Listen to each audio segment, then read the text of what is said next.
I'm Stan Ellsworth.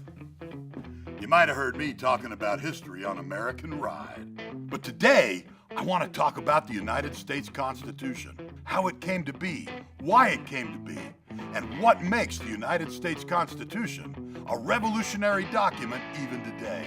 So throttle up, baby. Let's hear the story. Now, after the Boston Tea Party, things were going to heat up in the colonies. The king was pissed. £1,000,000 sterling pissed. The Sons of Liberty had thrown a lot of money in the harbor. That tea was valuable, and every penny of that cost had come out of the king's pocket.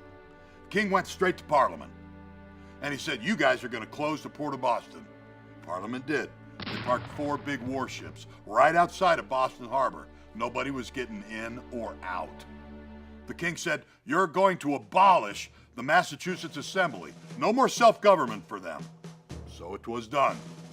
Only the king would appoint royal governors to rule in Massachusetts. And last, the king said to Parliament, "You're going to send 25,000 soldiers over there. And you're going to tell the good people of Massachusetts that if they love their king, they're going to put these guys up in their homes." That was the Quartering Act, and it struck a nerve. Now, the governor that the king had chosen for Massachusetts was a general, Thomas Gage. General Gage actually was sympathetic to the American cause. He understood why the Sons of Liberty were anxious to preserve their rights as freeborn Englishmen, but he still had a job to do. He'd been sent to pacify the countryside, means take away the firearms and powder of the patriot militias outside of Boston. Only a tyrant would take away the firearms of free people. We'll talk about that later. But Gage would use those 25,000 troops he'd been sent to pacify the countryside. They'd go out looking for the powder and arms. We called them powder runs. And on April the 17th, 1775, General Gage's intentions had been found out by the Sons of Liberty. And they'd sent riders out to warn the Minutemen, the militias all around Boston. Do you remember this one? "Come, my children, and you shall hear of the midnight ride of Paul Revere."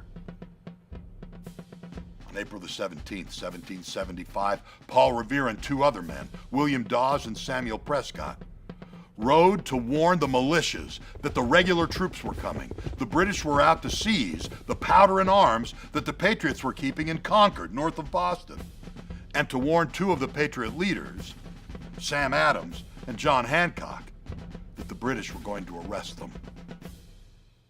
Destiny caught up with everyone that morning. In the early hours at Lexington Green, the shot heard round the world was fired. We cut off the British at Concord at the Old North Bridge, sent them packing. The United States of America was now at war with Great Britain. You know, it's been said that sometimes you get the best light from a burning bridge.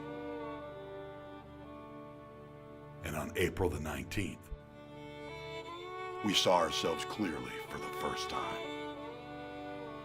We'll see you next time, when we're going to talk about the summer of 1776 and the Declaration of Independence.